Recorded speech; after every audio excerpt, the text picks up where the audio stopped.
Olá pessoal, sejam bem-vindos ao podcast do Grupo Index Papo Reto sobre Carbono. É uma satisfação estar novamente aqui com vocês, conversando sobre um tema tão importante, tão relevante para o meio ambiente, para os clientes do Grupo Index e para a sociedade em geral. Hoje eu estou muito feliz de estar aqui com o meu amigo Rodrigo Lima. Rodrigo ele é advogado, é diretor, sócio-diretor do Agroícone e ele está aqui por uma razão bem especial. Ele é uma referência bastante importante nessa discussão internacional, né, sobre aspectos relacionados à mudança do clima, mercado de carbono. O Rodrigo, nos últimos anos, ele tem acompanhado ativamente todas as discussões e ele está realmente muito por dentro de tudo aquilo que vai acontecer nos próximos anos em termos de regulamentação. Rodrigo, seja bem-vindo.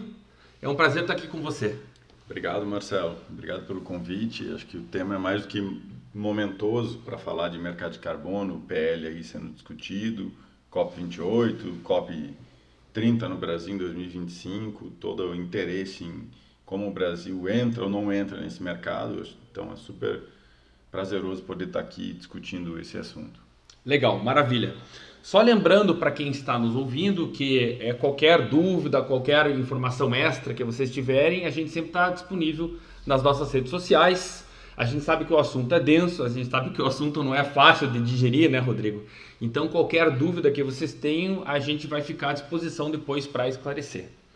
Bem, começando a nossa conversa, Rodrigo, eu gostaria de focar num aspecto que é mais interessante para os nossos ouvintes, que é a parte florestal. Então, nós vamos falar aqui sobre o mercado de carbono e também sobre os projetos florestais ou as Nature-Based Solutions, né, como o mercado vem chamando. Para a gente começar, Rodrigo, a próxima COP, a COP28, está aí, né? Poucas semanas, nos Emirados Árabes, isso, né? E o que se esperar, né, da COP28? Será que nós vamos ter essa bendita regulamentação do artigo 6 e a gente ter um mercado de crédito de carbono novamente em âmbito de mercado regulado na ONU? A expectativa em relação à COP28, toda a COP se cria uma expectativa gigante, como se ela fosse resolver tudo que precisa resolver, né? Tem vários temas nessa COP que são absolutamente candentes na discussão e a decisão lá do processo de Global Stocktake, que é a avaliação global dos esforços, como é que tá, como é que não tá, as metas do Acordo de Paris, como uma decisão que vai nortear futuras ações e decisões da COP, ela é muito esperada. Mas ela é um guarda-chuva de falar, precisa realmente ter dinheiro na mesa, ter o financiamento. O mercado de carbono é super importante porque vai ajudar os países e o setor privado a cumprir suas metas e contribuir com neutralidade, né? O IPCC fala que é preciso de neutralidade de emissões, é necessária para atingir a meta de 1,5 graus Celsius, né? De limitar o aquecimento global a no máximo 1,5 graus Celsius. Então, o que me chama a atenção, especialmente nessa COP, a discussão de energia e transição energética. Certo. Existe uma visão de que, por ser nos Emirados Árabes, eles vão tentar tirar o foco de energia por conta do petróleo e falar muito de sistemas alimentares, por exemplo. Mas na carta da presidência da COP, que saiu há alguns meses, eles falam sim de ter que ter transição energética, nós estamos comprometidos em contribuir com isso, porque é preciso conectar, quando se fala em energia, a oferta e a demanda. Eu tenho produção de petróleo porque eu tenho demanda por petróleo. Então, é bem possível que tenha alguma decisão, um compromisso muito forte em relação à transição energética, à descarbonização e ao papel do mercado de carbono nessa descarbonização. Muito embora eu entenda que não vai ter um phase-out de petróleo daqui a 10 anos. Até porque a guerra agora, mais uma guerra, complica ainda mais esse assunto. Exato. Tá? E eu sou papo realista, tá, Marcelo? O nome do nosso podcast, Papo Reto. Eu tento ser bem... Assim, a gente vai ficando com certa idade e escolado na agenda, e a minha praia é Direito Internacional e Relações Internacionais, então eu acho que aquela visão que agora na COP vai ter uma decisão que vai, daqui 10 anos ninguém mais usa petróleo. Não vai ter isso. Agora, os árabes mesmo já falaram que eles podem contribuir com transição energética e eles estão dispostos a fazer isso, inclusive investindo em renováveis, porque toda a agenda de transição energética, toda a agenda climática é uma agenda econômica, sim, de investimento, de novos negócios, de tecnologia, de inovação, de dinheiro. Perfeito. É uma agenda econômica. Uhum. E aí o papel do mercado de carbono, para não fugir da tua pergunta, eu acho que não vai, assim, não é na COP28 que todos os detalhes que faltam do mercado de carbono regulado vão ser acordados. Eu acho que sim, vai avançar, tem decisões importantes lá do artigo 6.4, do artigo 6.2, que são os mecanismos de mercado do Acordo de Paris, que vão ser aprovadas nessa COP, em relação ao registro internacional, lá no artigo 6.4, como é que isso se conecta com os registros nacionais que vão ter que ser criados, para dar transparência e clareza em relação à geração de projetos, comercialização, comprou, cancelou o crédito que foi usado para compensar uma emissão de uma empresa. Então, acho que tem decisões que vão ser tomadas, que vão ser importantes. Mas, assim, vai ficar faltando temas? Sim. Para decidir? Sim. Quando isso vai ser fechado? Porque quando é que o mercado começa na prática? Vai? Sim. Porque acho que esse é o grande desafio. 25, acho que em 2025 a gente vai ter 25, talvez 24, 25, 26, a gente vai ter todo o mecanismo do artigo 6.4. A gente canta parabéns para o Acordo de Paris em 2025, então 10 anos de idade, e daí já começa o mercado de carbono. Eu sei que é... 10 anos depois. Eu sei que é difícil de acreditar, porque, né? Mas aprovou em Glasgow as decisões do mercado do artigo 6º, do mercado de carbono, e não começou ainda? Sim, aprovou o esqueleto do mercado de carbono, perfeito, a espinha dorsal dele.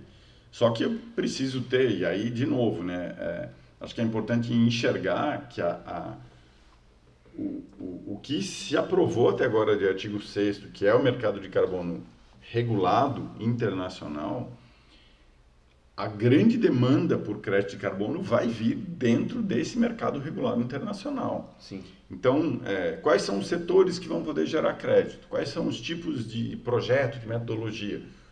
Tudo isso ainda está indefinido. Claro que a experiência lá do MDL, do Mecanismo de Desenvolvimento Limpo, isso vem para dentro, o que é ótimo, tem que vir mesmo, não tem como jogar fora tudo que foi feito. Sim, deu certo, né? Deu certo, e o setor de base florestal tem metodologia, tem experiência em relação a isso, o que é muito bom, a meu ver.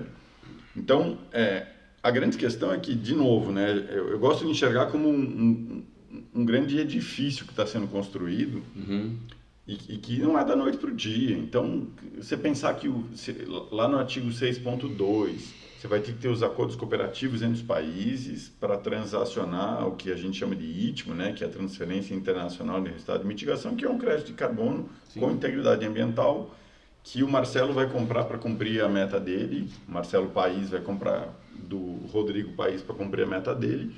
Eu preciso ter registro disso lá no artigo 6.2, como que os países criam seus registros, as suas autoridades nacionais competentes para se vincular a um registro, porque senão começa a virar um troço meio solto e não pode. Não pode ser assim. Então, eu sei que é inquietante, mas está avançando bastante.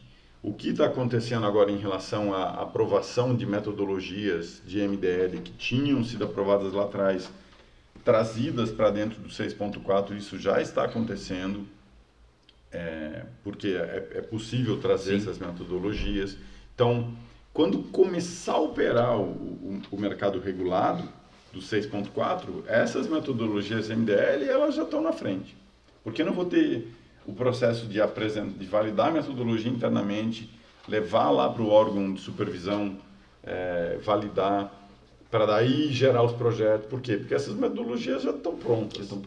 Então, acho que isso, a meu ver, é um diferencial do setor de florestas plantadas, pela experiência que gerou lá atrás com projetos MDL. Então, a COP agora vai definir tudo que falta? Não vai. Mas é um processo. E eu acho que a gente está perto disso e pensando, né, que o mercado de carbono começa a funcionar, e a gente está falando de regulado, né? O Sim. voluntário está aí funcionando, tá, mas vamos focar aqui no regulado. Paralelamente às leis nacionais, e aí a gente já fala da nossa lei, porque é uma visão de longo prazo. Sim. Então, a gente está estruturando o edifício aqui para estar bonitão lá, confortável, com tudo que tem que ter, para ele funcionar por muitos anos. Então, é natural que demore um pouco, mas acho que está avançando. Sim. Eu ouvi uma metáfora anos atrás, o cara falou, você não pode esperar que em uma semana 150 países trancados numa sala vão decidir radicalmente alguma coisa. Sim. Né? Não vão, né? É um processo de construção. Gostei da tua metáfora do edifício.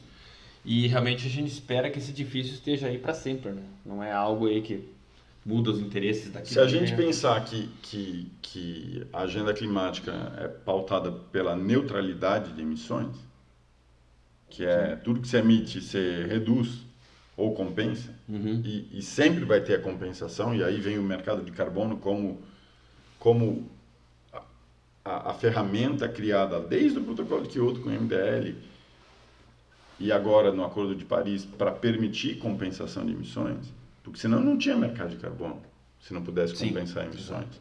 Então, o setor privado, a indústria, sempre é possível reduzir emissões até certo limite. Você pode mudar uma caldeira, você pode mudar a sua fonte energética, mas dependendo da sua pegada de emissões, do quanto você emite, você vai reduzir 20%. E aí você vai ter que fazer o quê? Vou ter que comprar crédito. Então, a lógica do mercado, que é oferecer uma moeda nova porque alguém precisa, além da redução que ele já faz, ele precisa compensar. Se é neutralidade de emissões e cada vez mais atores entrando com metas voluntárias e os países regulando os atores que vão ter metas obrigatórias, como a gente está na iminência de fazer, isso é uma coisa, a gente está falando de visão 2050. Então, assim, o mercado tende a evoluir bastante e para isso eu preciso de uma estrutura muito robusta, porque senão é arriscado, né? Ninguém quer comprar um crédito que na verdade, não é bem um crédito, teve um problema, e a gente está vendo isso acontecer na questão de florestas nativas, o que é super ruim. Uma Coca-Cola não quer comprar um crédito que, sumiu. Não existe isso. Integridade ambiental é um requisito primordial para qualquer crédito. Crédito, hoje se fala muito de crédito de alta qualidade, se fala de co-benefícios associados a um crédito de carbono, que vai além do carbono. Ou seja, eu tenho impacto social, eu tenho economia circular, biodiversidade, outros elementos associados a projetos. E como é que a gente caracteriza esses elementos no que a gente tem e pode potencialmente virar gerador de crédito em breve. Nessa linha, a gente fala e defende muito aqui, né, o setor que a gente trabalha, justamente pelo seguinte: plantar floresta, diferente de você trocar uma caldeira, você tentar reduzir, uma hora você não reduz mais. Sim. Mas plantar floresta é a única forma que você tem até hoje, comercialmente viável, de fazer o carbono que está na atmosfera reduzir, ele ser fixado. Isso, você está falando de redução. Exato. E está falando de carbono fixado. Carbono fixado, perfeito. Então, esse mecanismo ele precisa ser valorizado. Né? E essa que é a grande bronca, né, do setor florestal que a gente trabalha. Né? É uma ferramenta que pode ser utilizada, mas ela até existem as regras, mas você sabe muito bem, é extremamente difícil de você fazer acontecer. Né? Mas eu concordo que não pode ser também fácil ser um oba-oba, aí a coisa perde sentido. Mas a gente precisa criar mecanismos que valorizem aquilo que pode fazer, né, contribuir. Exato. E aí você está tocando num ponto que, assim, acho que o setor de florestas plantadas, pela natureza do setor, pelo design de um projeto, você tem redução de emissões, você tem sequestro de carbono e o estoque do carbono na madeira, por exemplo. O que é super positivo do ponto de vista de ser cíclico, certo? Você vai você vai plantar, colher, porque você tem demanda pela madeira, pelo papel, pelos diversos produtos que vêm da base florestal. E aí eu acho que é super importante a gente pensar, assim, O mercado internacional, então as regras não estão totalmente definidas ainda, sim, tem um monte de detalhe, tudo, mas o edifício vai estar pronto em breve. E aí, vai ser possível vender crédito de projetos de base florestal no exterior? Entendo que sim. Ah, mas como é que está esse mercado lá fora? Bom, hoje esse mercado regulado não existe, a gente tem um mercado voluntário que está crescendo, sim, tudo bem. Mas, de novo, se a gente quer olhar para a fatia maior, que vai ser do regulado, vale a pena a gente olhar para os dois, mas nosso foco aqui hoje é o regulado. Então, eu acho que é super importante a gente considerar uma coisa. Para a gente vender para fora, vender créditos para outros países ou empresas que vão ter metas lá fora, como é que está o nosso mercado? Porque a gente pode ter uma opção de não ter o mercado de carbono, que eu acho que é inevitável para o Brasil, porque pelo perfil do Brasil, de emissões e pelo perfil de países e setores, com uma meta de neutralidade, não tem como a gente não ter o mercado de carbono. E eu gosto de pensar que o mercado de carbono, no modelo cap and trade, não taxação de carbono. Taxação, eu sou, via de regra, contra a taxação. Acho um instrumento... taxação, quem gosta é o Ministério de Economia, de fazenda, que vai ter dinheiro entrando. Arrecadatório. É igual imposto. Taxa é vis-a-vis imposto. Agora, a lógica de criação de mercado, como proporcionar para quem precisa poder compensar, ter esses créditos, é incentivar projetos de desenvolvimento sustentável. Se a gente voltar no protocolo de Kyoto, MDL, países em desenvolvimento, vocês não têm metas, mas vocês vão poder gerar projetos, porque isso vai ajudar vocês a se desenvolverem. Se bem me lembro, era o segundo objetivo do MDL. O primeiro era reduzir emissão, o segundo era contribuir para o desenvolvimento sustentável dos países. E é no Acordo de Paris, o artigo 6º tem esse objetivo. Então, se a gente olha para dentro, bom, então o Brasil vai ter um mercado e a gente vai ter setor que vai ter que ter meta obrigatória de redução, tem lá a discussão do limite de acima de 25 mil toneladas de emissão, aí vai ter que ter meta, acima de 10 mil vai ter que mensurar para cada vez ter mais clareza e dados e tudo mais. Tudo bem, mas vai ter um monte de gente que vai poder gerar crédito. Sim, ok. Então, como que a gente começa a construir enquanto país, pensando que eu vou ter um mercado em breve e eu preciso integrar, se eu vou ter um mercado em breve, eu tenho que integrar esse mercado ao plano internacional, que também em breve vai começar a ter trade, e geração e projetos, e demanda e oferta e preço. Então, como que no Brasil eu trabalho a construção do mercado, que está o PL, agora vai para o Congresso, ainda se espera aprovar até a COP, não sei se vai dar tempo, porque a COP está aí. E eu prefiro não aprovar correndo, porque essa ideia de ter que aprovar, porque tem que ir na COP, que senão depois não dá mais, isso para mim é uma inverdade gigantesca. Eu acho que a gente tem que, enquanto país, tem que fazer responsavelmente. Aprovar de forma responsável um projeto maduro, que pare em pé, que seja estruturado, porque a gente está falando de um mercado de longo prazo, a gente está falando de uma integração com o mercado internacional, que a gente vai poder desenvolver muitos projetos, e desenvolver projeto na cabeça do governo tem que ser, bom, eu estou estimulando a economia, estou estimulando o emprego, estou estimulando a economia circular, estou estimulando geração de renda, de arrecadação de imposto e energias renováveis e mais floresta plantada, porque eu tenho demanda e isso de vários produtos, e aí eu tenho um projeto de carbono associado que a Suíça pode comprar lá no mecanismo do artigo 6.2, o Japão, o que depende do Brasil negociar acordo com a Suíça e com o Japão, mas, assim, por exemplo. Bacana, mas vamos dar um passo para trás, já que a gente já começou em âmbito internacional e agora está falando um pouquinho do Brasil. Então a gente teve, assim, só para recapitular aqui para os nossos ouvintes, a gente teve a aprovação do PL 414, 2022, pelo Senado agora. Esse PL, na verdade, faz tempo que estava lá em banho-maria, né? Ele foi mudado, modificado e foi aprovado. E ele regulamenta o mercado de carbono dentro daquilo que se chama de cap and trade. Então, eu queria, assim, de uma forma geral, primeiro ouvir a tua opinião sobre o projeto. Se você puder rapidamente também explicar para os nossos ouvintes o que é o cap and trade, e eu te digo por quê. muitos dos nossos clientes aqui, eles têm, Rodrigo, inventário de emissão de gás de efeito estufa. E é muito normal, essa semana aconteceu exatamente isso. O cara fala o seguinte, meu inventário fala isso, onde é que está meu crédito de carbono? Fala, não, uma coisa é o inventário de emissão de gás de efeito estufa, outra coisa é o crédito de carbono. Mas agora com o Cap and Trade, então, depois feita essa explicação, agora está tudo junto, né? Tudo junto por quê? Porque é justamente a diferença, né, da coisa que vai gerar o crédito de carbono. Então eu queria que você explicasse um pouquinho isso e desse a sua visão geral sobre o PL. Tá.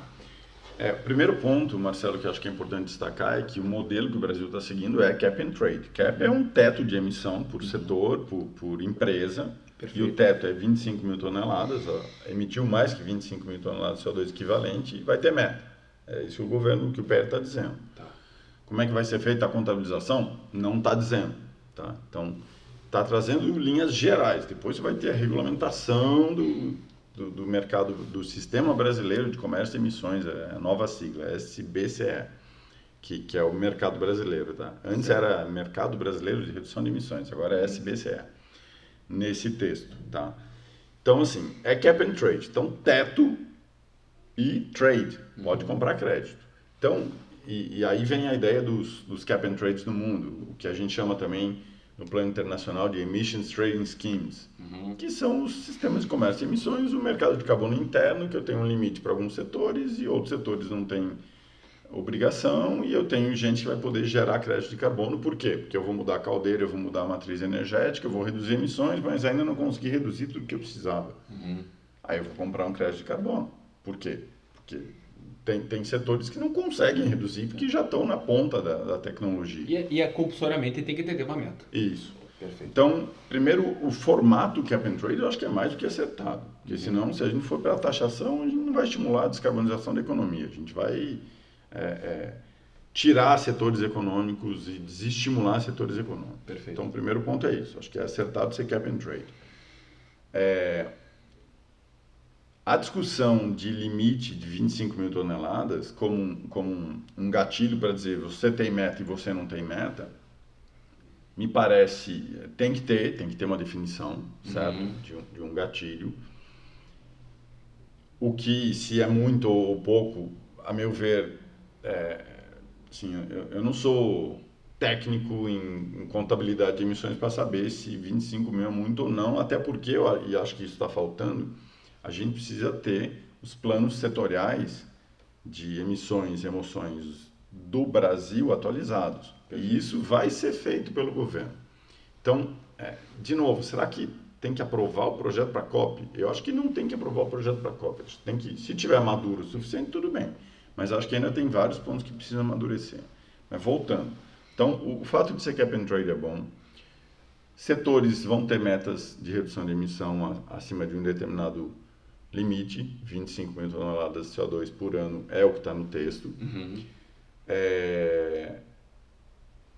Setores vão poder gerar, tipos de projetos vão poder gerar o crédito de carbono, que no projeto se chama Certificado de Redução e Remoção Verificada, o CRRV, com base em quais metodologias?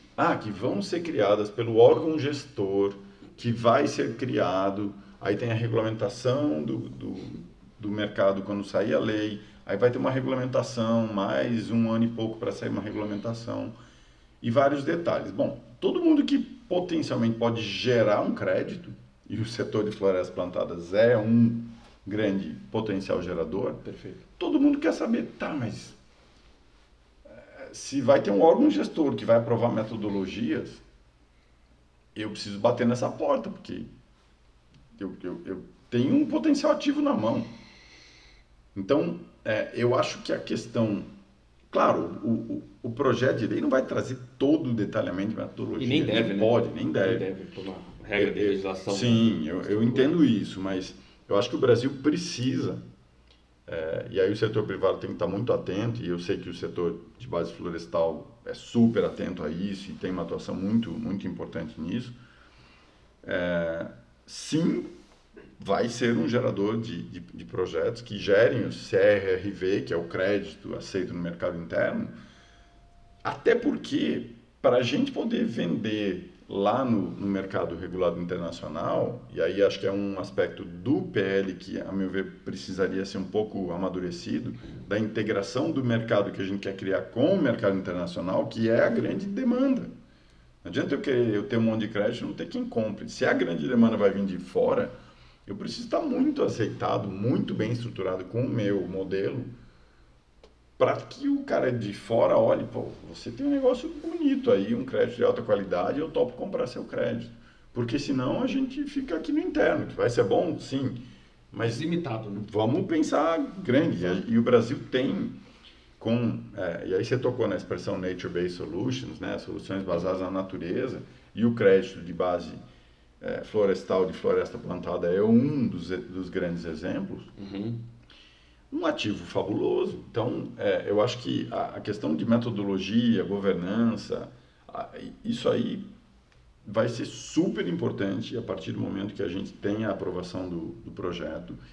E se vai ser o órgão gestor que vai aprovar as metodologias, se ele vai estar ancorado no Ministério do Meio Ambiente, aí tem o Conselho Interministerial de Clima, tem inúmeras nuances, tem uma discussão do registro, se vai ser no Ministério da Ciência e Tecnologia, porque o MCTI que faz o CIRENE, que é o Sistema Nacional, base do Inventário Nacional de Emissões e Emoções. Então, acho que tem aspectos burocráticos da operacionalização do mercado que ainda precisam ser amadurecidos no projeto.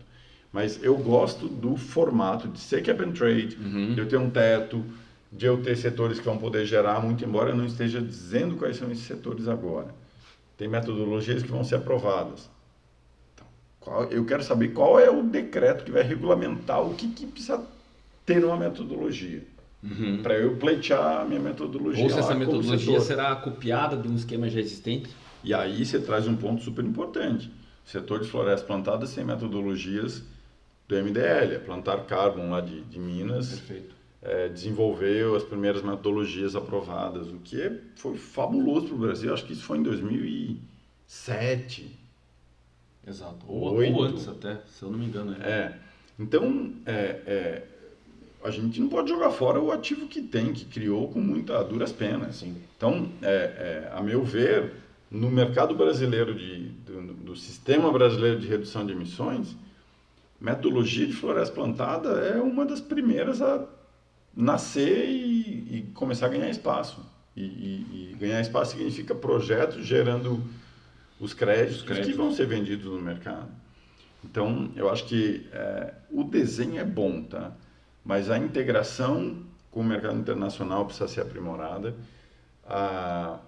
A questão das metodologias e do órgão gestor é um aspecto absolutamente importante, porque você não cria um mercado só gerando a meta obrigatória para alguém. Eu preciso ter quem gere o ativo que é comprado para ajudar a cumprir essa meta, né? Como um dos elementos, porque a lógica do mercado é ter o crédito de carbono para isso. Sim, sim. Só para os nossos ouvintes entenderem como essa questão é complexa, vamos imaginar aqui no Grupo Inix a gente atende grandes indústrias de base florestal, né, as grandes empresas de celulose, e essas empresas têm centenas de milhares ou milhões de hectares de florestas plantadas que certamente neutralizam ou compensam as suas emissões de CO2. Como que essas empresas serão tratadas, a gente não sabe. Como você bem falou, tem muita coisa ainda a ser definida. Mas o anseio realmente das empresas de base florestal é que esse crédito, né, esse estoque fixado de carbono nas florestas seja de alguma forma colocado em cima da mesa também. Não, acho que vai ser, Marcelo, mas aí também é importante desmistificar e aí até fazendo um comparativo com a agricultura, porque todo mundo acha que vai ganhar dinheiro fazendo plantio direto. Na verdade, todo mundo quer ganhar o crédito de carbono. Exato. Mas nem todo mundo vai ganhar. Acho que infelizmente, né? Porque a gente tem que lembrar que não é um mecanismo financeiro somente, você é um mecanismo para resolver um problema. Sim, exato. Então, assim, e eu estou dizendo isso porque de uma forma muito, muito realista, pé no chão. Então é besteira esse negócio do mercado de carbono? Não, não é besteira. Mas dá para navegar nisso, dá para ganhar dinheiro com isso? Claro que dá. Mas assim, eu vou pegar lá um produtor que tem lá 100 hectares de eucalipto lá numa área dele, lá que ele resolveu investir, comparado a uma empresa que tem lá 100 mil hectares.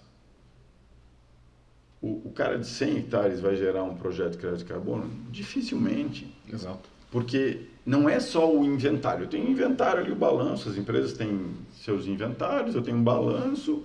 Então, se eu tenho um balanço positivo, porque eu tenho um setor que permite isso, o delta para baixo aqui que vai mostrar o positivo é meu crédito de carbono automaticamente? Nunca. Você vai ter que ter uma metodologia, um projeto desenhado, mostrando por A mais B como é, como é que não é. Aí tem toda a questão de não ter os requisitos de um projeto de crédito de carbono, de não ter dupla contagem, de adicionalidade, de risco de não permanência do crédito gerado. Então não é o delta lá positivo do meu inventário que é cadê o dinheiro? Não, isso nunca. Então, para eu desenhar um projeto, para eu apresentar um projeto, validar, aí gerar o crédito de carbono, isso custa. Exato. Então, o cara de 100 hectares, ele não vai ter o dinheiro para... Talvez até ele tenha o dinheiro, mas o volume de crédito que ele vai gerar é tão baixo. O molho vai ser mais caro que o peixe. Exato. Né? Então, assim, eu não estou falando isso para desestimular, mas também eu me sinto, entre aspas, incomodado com o frisson que todo mundo acha que vai ganhar dinheiro. Tem um outro exemplo, Rodrigo. Uns anos atrás me perguntaram se seus projetos de RED iriam resolver o problema de desmatamento na Amazônia. Eu falei, não, o problema de desmatamento na Amazônia é comando e controle. É falta de comando e controle. O RED ele vai ajudar a uma parte muito importante para a gente inserir isso no mercado agora, é comando e controle.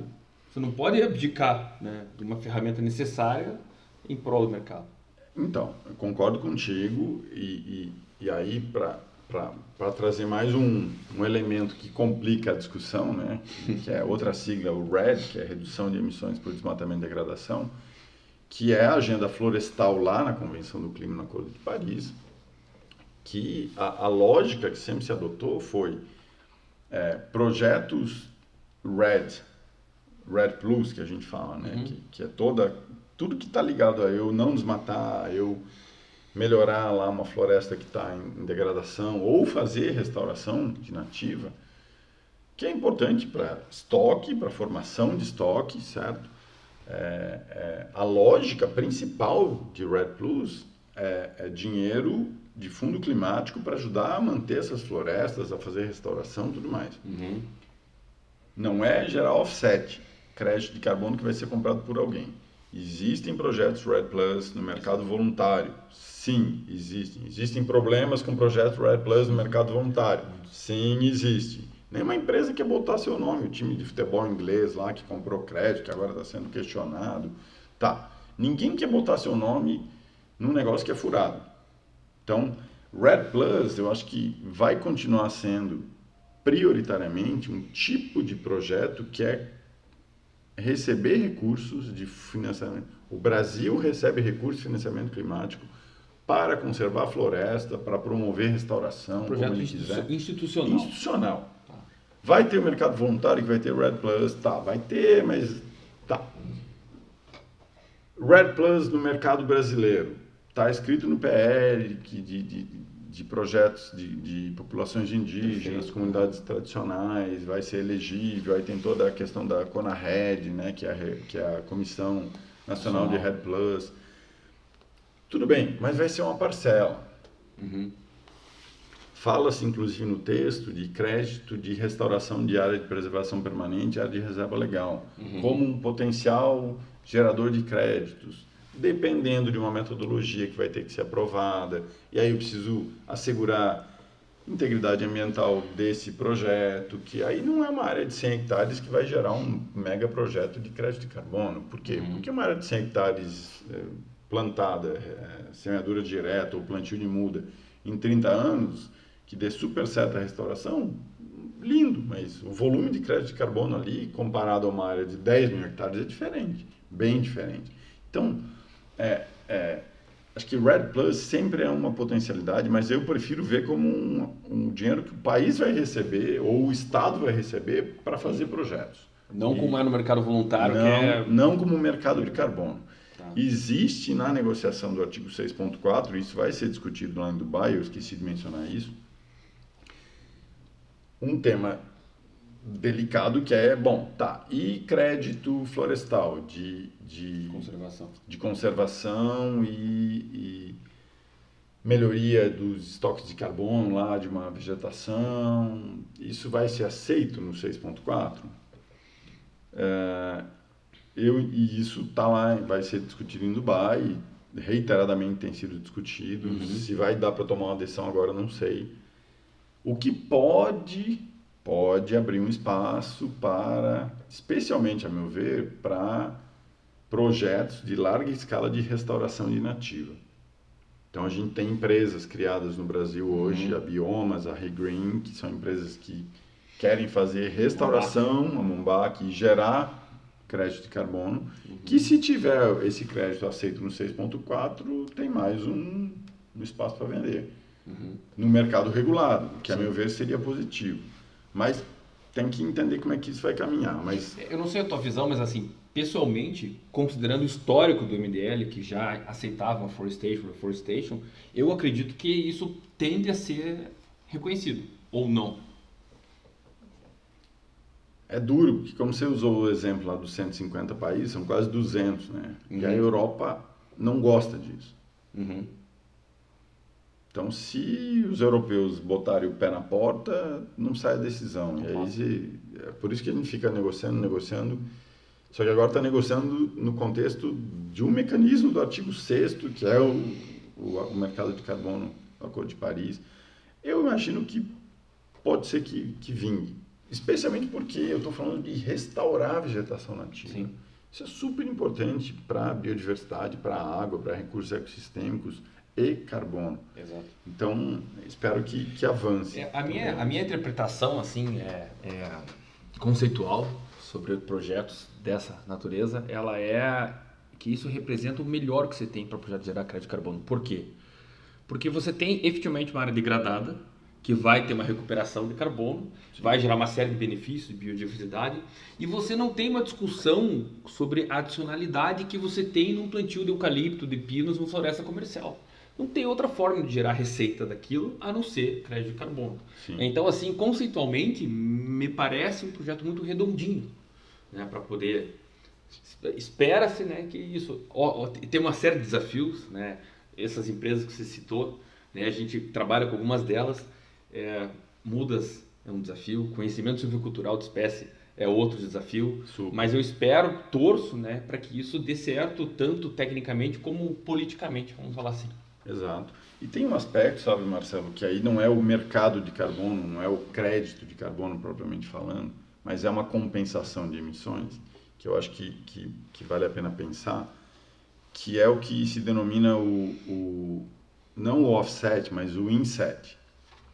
Por quê? Porque eu tenho muitas empresas com metas de neutralidade que vão adotar várias ações climáticas, vamos chamar assim, para reduzir suas emissões e que vão comprar crédito de carbono em paralelo, porque não consegue reduzir tudo que precisa reduzir. E aí a empresa investe em tecnologia, ela tem a tecnologia para vender, por exemplo, que permite reduzir emissões, e ela vai desenvolver um projeto com tantos produtores e vai mapear o carbono disso e vai usar para a conta dela. Isso é insetting. Como é que um grupo de produtores lá de uma determinada região, tem uma escala tal lá de eucalipto, por exemplo, pode se beneficiar disso?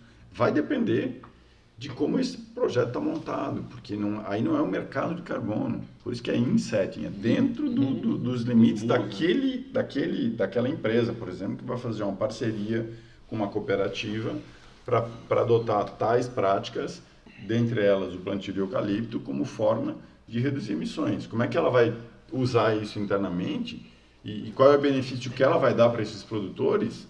É caso a caso. Então isso é uma coisa que a visão insetting, apesar de não ser o mercado compensação, também é um elemento que está na mesa, e especialmente porque tem cada vez mais empresas adotando metas de neutralidade. A gente tem um exemplo muito interessante de insetting aqui no grupo. Tem um cliente nosso que ele está em vários países, porém somente ele tem floresta no Brasil, né? E essa floresta é utilizada dentro do inventário corporativo. Eles têm inventário de emissão corporativo no mundo inteiro. E eles falam, a gente emite 100 mas as nossas florestas compensam 110. Né? Eles divulgam isso para a mídia, mas as florestas estão no Brasil. Aí o diretor da empresa no Brasil nos procurou e falou o seguinte: cara, eu estou achando isso injusto, porque todas as unidades da minha empresa gozam do benefício da floresta que eu mantenho aqui. Tudo bem, é uma floresta produtiva tal. Então o que a gente fez? A gente criou uma lógica para o cara ir até o board, né, da empresa, que fica fora do país, e ele falar assim: cara, se vocês fossem compensar as emissões do grupo com crédito de carbono, ia custar tanto. Eu estou cobrando 20% disso de vocês. E deu certo. Então é um exemplo de insetting que a gente tem tentado criar dentro das empresas, sabe? Lógicas criativas para fazer o carbono ter valor. Agora, eu repeti 20 vezes em N reuniões. Isso não é crédito de carbono, pessoal. Cuidado, não chamem de crédito. Mas você tocou no ponto para mim que é o ponto nevrálgico. Como dar valor ao carbono? Sem necessariamente vender um crédito de carbono, um offsetting que você está compensando a emissão de alguém. Nesse caso, até você está compensando a emissão da matriz lá no exterior. Sim, mas ainda é é dentro. É dentro. Eu não estou... Não vale nada lá fora. Eu falei várias vezes para eles. Não vale nada lá fora isso. Exato. E isso, na medida em que mais e mais empresas adotam metas de neutralidade, isso começa a ser percebido pelas empresas que demandam que eu preciso comprar um crédito. Se eu vendo minha tecnologia, eu estimulo a adoção daquilo, eu vou lá monitorar para ter certeza de que aquilo vai acontecer no resultado que aquilo efetivamente gerar. Se depois eu vou te dar um desconto na tecnologia, se eu vou te pagar um plus por metro cúbico de eucalipto que você plantou e eu colhi lá para você. Sim. Como a gente vai... O valor do carbono que gera um benefício vai depender do modelo de negócio. Vai ser um dinheiro efetivo, vai ser um desconto em taxa de juros, que os bancos também começam a olhar para isso. Então, todos estão olhando, né? Todo mundo fortemente. Está olhando. Então, eu gosto muito da expressão que você trouxe, como dar valor ao carbono, sem necessariamente gerar um crédito de carbono que vai ser vendido no mercado. Sim. Porque é uma outra forma de valorizar essa agenda. E especialmente para projetos que seriam mais difíceis de ir para o mercado. Pelo desenho do projeto, pela complexidade de projetos menores. Hoje eu vejo, por exemplo, Mato Grosso do Sul está com o Banco Rabobank fazendo um projeto de agricultura familiar, que aí vai ajudar a melhorar as práticas produtivas, e aí tem todos os co-benefícios sociais e vários pequenininhos. Meia dúzia de pequenininho não gera um projeto de crédito de carbono. Mas se eu pegar 500 pequenos lá numa região que vai adotar 5 tecnologias que permitem reduzir emissões, vai plantar eucalipto, vai fazer recuperação de pastagem, vai fazer biodigestor, e aí eu tenho um banco associado a isso que vai... Então, sabe, eu tenho desenhos de projetos que podem cada vez mais acontecer tendo o carbono como motivador. Sim. Sem necessariamente participar do mercado de carbono. Perfeito. Eu acho que isso é uma solução interessante. Né? É mais uma solução. Mais uma solução. E assim, algo que eu preciso destacar aqui, de novo, puxando, né, a brasa para a sardinha do setor florestal. Agora é um momento crucial para o setor florestal se posicionar fortemente, né, para que a coisa fique interessante para o lado dele. Como você falou, o nosso setor hoje, felizmente, é muito bem representado. Né? Aqui eu preciso falar da indústria brasileira de árvores, a IBA, que sempre escuta nossos podcasts, o pessoal de comunicação. Mandar um abraço para o presidente da IBA, o Paulo Artunc, que é amigo nosso do grupo. O IBA precisa, né? A IBA precisa estar bem posicionada, e as instituições estaduais, as associações e mais, as empresas. E eu fico feliz, Rodrigo, de ver que as empresas estão, sabe, até empresas bem conservadoras do setor florestal têm nos procurado, sabe, para falar sobre crédito, já com uma visão mais aberta. Eu sei que eu tenho que fazer inventário de emissão, eu sei que tem que entender, olhar para dentro, e eu estou gostando, sabe, desse movimento. A ideia de movimento sempre é interessante, né? Porque a gente não sabe necessariamente, a gente tem ideia onde ele vai dar, mas a gente não sabe necessariamente todos os possíveis co-benefícios associados a isso. Então, eu acho que do ponto de vista empresarial, conhecer sua pegada de emissões, saber se você está bem na foto ou não, Mudar uma tecnologia hoje pode ser caro, mas daqui a pouco isso pode ser um diferencial que te reduz custo de produção. Então, eu gosto de pensar, de novo, enxergando a agenda climática como uma agenda econômica. Eu fui criticado uma vez, porque não é só econômica, é social. Eu falei, tá, é socioeconômica e ambiental. Mas o que me incomoda é olhar só como ambiental. Sim. Tem que reduzir emissões porque tem que reduzir emissões. Não, tá. Sim. Tem casos que você não pode reduzir emissões, porque você tem setores que estão na ponta da tecnologia e o cara não consegue reduzir emissões mais. Porque você quebra o setor. Agora, entrar nessa agenda com o viés de eu vou melhorar o processo produtivo, e ainda potencialmente vou poder gerar um crédito e ganhar um dinheiro com isso, quando os bancos olham para investimentos verdes e onde é que eu vou investir, como eu vou investir, se eu vou dar uma taxa de juros menor, um aumento de limite, isso é porque tem um negócio chamado carbono, que se eu tiver isso capturado e conseguir comprovar, eu vou acessar o benefício do banco. Exato. Só que é tudo uma agenda em construção. Então, se eu ficar lá só negando, isso é besteira, não vai ter, esse mercado é muito difícil, não vou participar, então tudo bem. Você vai deixar de surfar uma onda, um movimento que está acontecendo. E, de novo, como uma meta de neutralidade de emissões está 2050, com um setor super competitivo que exporta pra caramba, hoje em dia não tem como participar do comércio internacional sem falar de carbono. Exato. Isso é uma condição, não existe mais isso.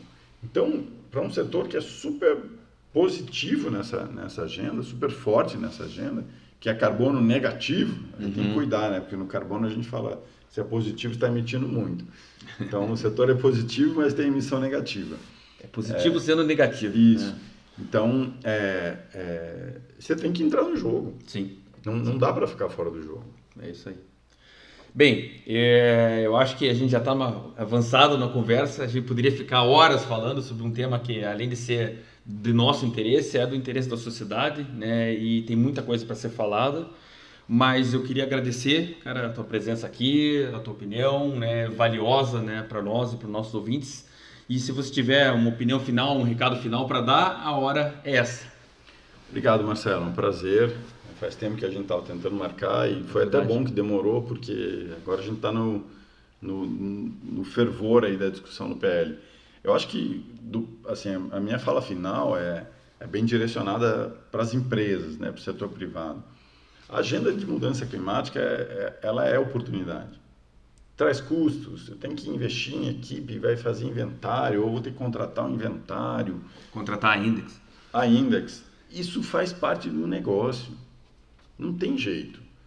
De novo, exportação, comércio internacional, a discussão mais ampla de desenvolvimento sustentável, requer investimento. Você tem que saber falar a língua que está sendo falada. Então, e a discussão de mercado de carbono para o setor de base florestal é uma oportunidade gigantesca. Gigantesca. Sim. Então, tem que se envolver, tem que procurar conhecimento, tem que buscar consultoria da Index, seja lá de quem for. Sim, do Agroícone. Do Agroícone. A IBA tem um trabalho maravilhoso dentro dessa agenda. Por quê? E isso historicamente, né? Agora é um momento que parece que cada vez mais, e tem uma questão importante, que a COP no Brasil em 2025 vai trazer os olhos do mundo para o Brasil. Sim. Então, assim, e eu gosto de usar assim, a seguinte metáfora, né? Quantas vezes você acha que usou eucalipto só de manhã? Porque tem um monte de gente que fala mal, né? Aqueles velhos clichês em relação ao setor. Você usou eucalipto de manhã, pelo menos 3 fácil. Exato. Você escovou o dente, usou algum tipo de papel e tomou um café, ou... coado num coador de café. Então, e além disso, do coador, você tem cavaco para secar o café. Exato. Você não secou com gás. Então, o setor tem a faca e o queijo na mão para surfar dentro dessa agenda. E o mercado brasileiro, ele vai ser uma oportunidade gigantesca. A grande questão é que ainda não é, porque está sendo construído e a gente vai ter que entender as metodologias. E eu acho que o setor privado precisa ficar muito atento a demanda de créditos do exterior que países vão querer comprar para cumprir a sua meta climática, que é o mercado do artigo 6.2 lá, que a gente fala dos itmos. Por quê? Porque se o Japão quiser comprar um crédito florestal, de floresta plantada, se a Suíça quiser comprar, por que a gente não vai vender? A gente vai vender. Só que vai depender do Brasil fazer um acordo com eles. Então, isso é uma coisa que, no curtíssimo prazo, 2 anos, o Brasil, para mim, deveria anunciar na COP 30 aqui no Brasil, em 2025, acordos cooperativos com 3 países, por exemplo, aqui pensando alto, porque nós vamos desenvolver projeto no setor de floresta plantada, de biogás, de cooperação internacional. Porque isso vai alavancar projeto, emprego, desenvolvimento, renda dentro do Brasil, vendendo um crédito para fora. Isso é imagem, isso é negócio, isso é desenvolvimento. Então, acho que isso se eu puder deixar uma dica, acho que esse é um aspecto que eu acho muito importante num futuro curto aí, que a gente precisa estar atento, e depende do governo. Tem que rodar em Brasília, porque não tem jeito. Sim, mas nós precisamos ajudar a pressionar o governo. Certamente. Maravilha. Obrigado de novo, Rodrigo. Obrigado a todos os ouvintes que estão conosco nesse nosso podcast Papo Reto sobre Carbono. Lembrando novamente que a gente está em todas as redes sociais. Então, se vocês tiverem dúvidas, nos procurem nas redes sociais, procurem por e-mail também. Ou se estiverem em Curitiba, vai ser um prazer tomar um cafezinho com vocês aqui também, é sempre interessante. E o Agroícone, acho importante também se falar um pouquinho onde você pode se encontrar do Agroícone, Rodrigo. O Agroícone está em todo lugar, remotamente, mas a gente fica baseado em São Paulo. Perfeito. Eu fico baseado aqui em Curitiba. Nosso site é www.agroicone.com.br e a gente está à disposição, Marcelo. Maravilha. Obrigado, então. Até a próxima. Obrigado. Valeu.